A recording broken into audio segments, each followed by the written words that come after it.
नमस्कार, मैं हूं आशीष त्रिपाठी और न्यूज 18 के सोशल मीडिया प्लेटफॉर्म पर एक बार फिर से एक वीडियो इसलिए लेकर आए हैं क्योंकि महाराष्ट्र की राजनीति में उठापटक है जारी। आखिर अब मुख्यमंत्री बनने की किसकी है बारी?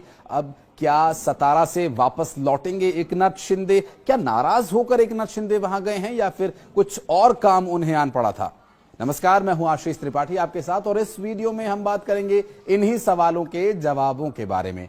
पहला सवाल ये कि मुख्यमंत्री कौन होगा? देवेंद्र फडणवीस मुख्यमंत्री होंगे, ये बात अजीत पवार ने समर्थन देकर और भी पुख्ता कर दी है। बीजेपी के पास सबसे ज्यादा सीट्स है और बीजेपी इस वक्त बड़े भाई की भूमिका में है। ये बात तो स्पष्ट हो ही गई है कि मुख्यमंत्री देवेंद्र फडणवीस ही होंगे, लेकिन इसके औपचारिक ऐलान की अभी कोई दूर दूर तक खबर नहीं है क्योंकि औपचारिक ऐलान किए जाने की वजह से हो सकता है कि जो समीकरण का ताना बाना है, संतुलन है, वो बिगड़ जाए। अब संतुलन बिगड़ने से पहले सब कुछ तय हो जाना बहुत जरूरी है। इसके लिए देवेंद्र फडणवीस ने फोन किया एकनाथ शिंदे को, जो महाराष्ट्र के सतारा में अपने घर गए हुए थे। और वहां जब उन्होंने उन्हें फोन किया, उनका हालचाल जाना, तो मीडिया को तो यही बताया गया कि देवेंद्र फडणवीस ने उनका हालचाल जाना और वो कब लौट रहे हैं ये सब बात हुई। लेकिन बात दरअसल ये हुई है कि आपका इस वक्त घर जाना, मुंबई छोड़कर जाना, ये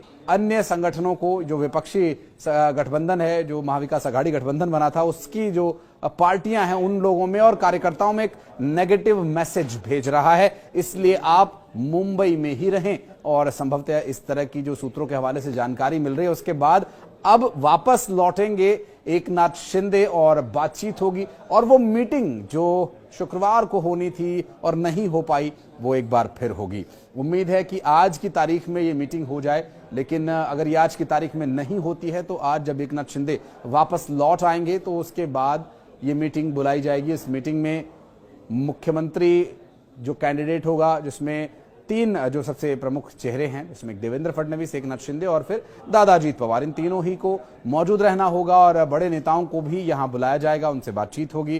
क्योंकि दो पार्टियां जो महायुति के घटक दल हैं, जिसमें अजीत दादा पवार और उनके साथ एकनाथ शिंदे, ये दोनों प्रमुख चेहरे हैं और यही इस पार्टी के चेहरे हैं और यही प्रमुख भी हैं। लेकिन भारतीय जनता पार्टी में देवेंद्र फडणवीस कैंडिडेट हो सकते हैं मुख्यमंत्री बनाए जाने के लिए, लेकिन बड़ा चेहरा उनके ऊपर भी महाराष्ट्र में भी मौजूद है और केंद्र में भी मौजूद है। और केंद्रीय नेता यहां पर भारतीय जनता पार्टी के वहां जाएंगे चर्चा करने के लिए, और हो सकता है कि जेपी नड्डा जाएं यहां पर, या फिर खुद अमित शाह मौजूद रहेंगे, या दिल्ली से बातचीत होकर के फोन पर बात होगी और सारे जो सवाल हैं उनके जवाब तलाश लिए जाएंगे।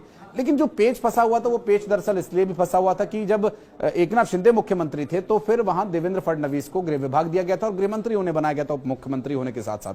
तो ये मांग उनके भरत गोगावले, जो कि शिवसेना शिंदे गुट के विधायक हैं, उन्होंने ये मांग उठाई भी थी कि आपको जब बीजेपी के उप मुख्यमंत्री थे तो गृह विभाग उन्हें दिया गया था, तो ऐसे में अब एकनाथ शिंदे को भी गृह विभाग ही दिया चाहिए। तो मंत्रिमंडल के बंटवारे को लेकर जरूर खींचतान है, लेकिन अब एकनाथ शिंदे जब सतारा से वापस लौटेंगे तो इसका हल हो जाएगा और इस बारे में निर्णय ले लिया जाएगा। क्योंकि जितने दिन बीतते जाएंगे, 10-11 दिन से ऊपर का समय बीत चुका है, जितने ज्यादा दिन बीतते जाएंगे उतना ही नेगेटिव मैसेज जो है लोगों के बीच इसके विषय में जाएगा। और जो खींचतान, जो सिर फुटवल की बात महाविकास आघाड़ी सरकार में थी, अब वो यहां भी हो सकती है। इस तरह के लोग चर्चा करने कहीं शुरू न कर दें, इसके लिए भी यहां पर भारतीय जनता पार्टी समेत तीनों ही घटक दलों को इस बात में बहुत फोकस करने और बहुत ध्यान रखने की आवश्यकता है। क्योंकि जिन लोगों ने वोट दिया है और एक ऐतिहासिक बहुमत यहां महायुति की सरकार को दिया है, तो ऐसे में उन लोगों को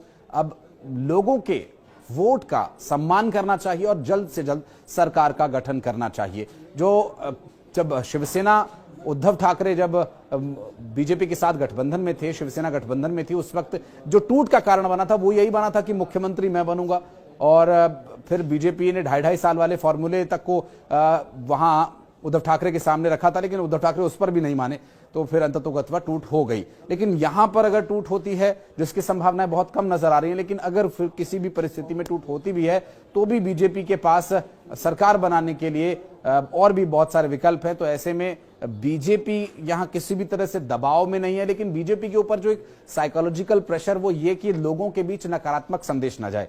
कोई नेगेटिव मैसेज जिससे कि ये लगे कि महायुति के जो घटक दल हैं उनके बीच भी सत्ता को, कुछ कुर्सी को लेकर संघर्ष है, ऐसा कोई मैसेज न जाए, उनका यही प्रयास होगा। बहरहाल महाराष्ट्र की राजनीति में अब आज का दिन इसलिए भी महत्वपूर्ण हो जाता है कि आज लगभग नाम तय हो जाने की संभावना नजर आ रही है। एकनाथ शिंदे सतारा से वापस लौट रहे हैं और देवेंद्र फडणवीस के फोन पर भी वापस लौट रहे हैं और उम्मीद की जा रही है कि सब कुछ ठीक होगा और बहुत जल्द मुख्यमंत्री के नाम का सर्वसम्मति से ऐलान करके और फिर शपथ ग्रहण होगा। उसके बारे में भी एक अलग डिटेल्ड वीडियो हम आपके लिए लेकर आने का प्रयास करेंगे। लेकिन अगर आप उसमें कुछ विशेष वीडियो चाहते हैं किसी स्पेसिफिक टॉपिक पर, तो भी आप हमें कमेंट सेक्शन में आकर बता सकते हैं। और इस वक्त महाराष्ट्र की राजनीति को लेकर या फिर इस वीडियो को लेकर अगर आप कुछ कहना चाहते हैं, कोई रिएक्शन देना चाहते हैं, तो आपका मोस्ट वेलकम रहेगा कमेंट सेक्शन में।